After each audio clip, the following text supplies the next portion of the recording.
Hi friends, मी संजना आज तुम्हाला सुरमई fry करून दाखवणार आहे अगदी झटपट कारवारी स्टाईल मध्ये। त्यासाठी ही सुरमई घेतलेली आहे, व्यवस्थित क्लीन करून स्वच्छ धुवून त्याला मीठ लावून मॅरिनेट करायला ठेवलं होतं 15 मिनिट्ससाठी।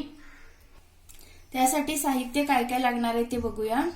हा साधा लाल तिखट, हळद, इथे सोलं भिजत ठेवलेली आहेत गरम पाण्यामध्ये, रवा लागणार आहे, थोडंसं तांदळाचं पीठ आणि तेल। इथे आपण आता हा साधा लाल तिखट जो आहे तो घ्यायचा आहे।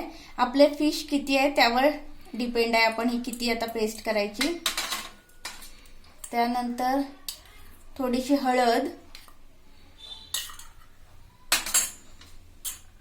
आणि हे सोलं आहे त्याचं आपल्याला पाणी लागणार आहे।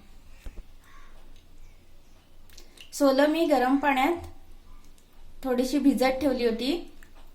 आता हे असे हाताने जरा चुरून घेते म्हणजे पाणी आपल्याला छान आंबट भेटेल आणि आपण ह्याच्यामध्ये घालून घेऊया आणि हे मिक्स करूया। किती लागेल तितकं पाणी घालून घ्यायचे आणि ही अशी स्मूथ पेस्ट रेडी करून घ्यायची आहे।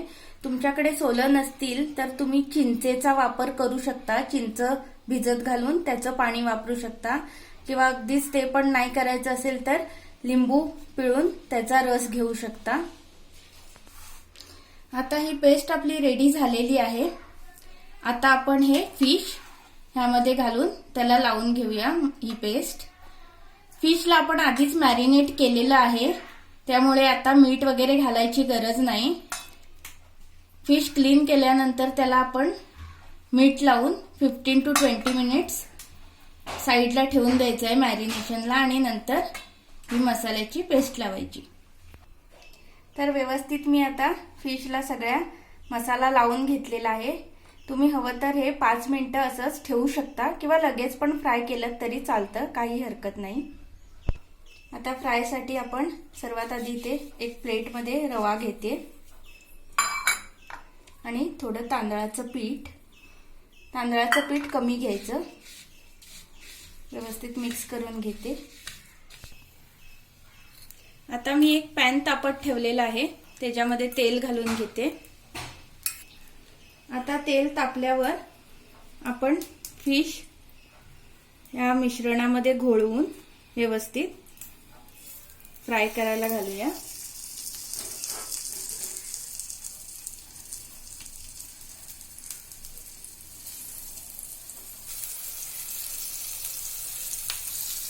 आता मी वरून थोडंसं तेल सोडणार आहे फिशवर।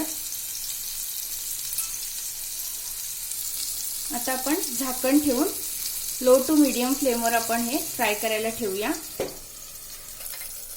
आता आपण ओपन करून बघूया। 3 ते 4 मिनिटे झालेली आहे, वरून रवा शिजलेला आहे। टर्न करून घेऊया। आता आपण फिशला टर्न करून घेतलेला आहे।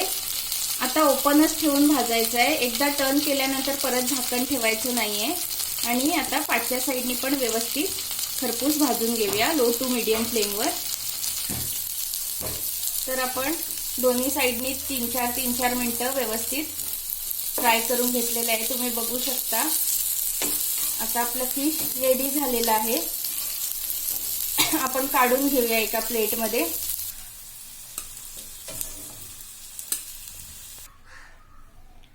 तसेच मी बाकीचे पण फ्राय करून घेते। फ्रेंड्स, आपले गरमागरम इसवण फ्राय म्हणजेच सुरमई फ्राय कारवारी स्टाईल मध्ये अगदी झटपट रेडी झालेले आहेत। तुम्हाला ही रेसिपी कशी वाटली नक्की सांगा आणि नक्की ट्राय करून बघा। आणि बाकीच्या फिश फ्रायची रेसिपीची लिंक पण मी तुम्हाला डिस्क्रिप्शन बॉक्समध्ये देईन, तेही नक्की ट्राय करून बघा। जे नवीन पाहणार आहेत त्यांनी सबस्क्राईब करायला विसरू नका।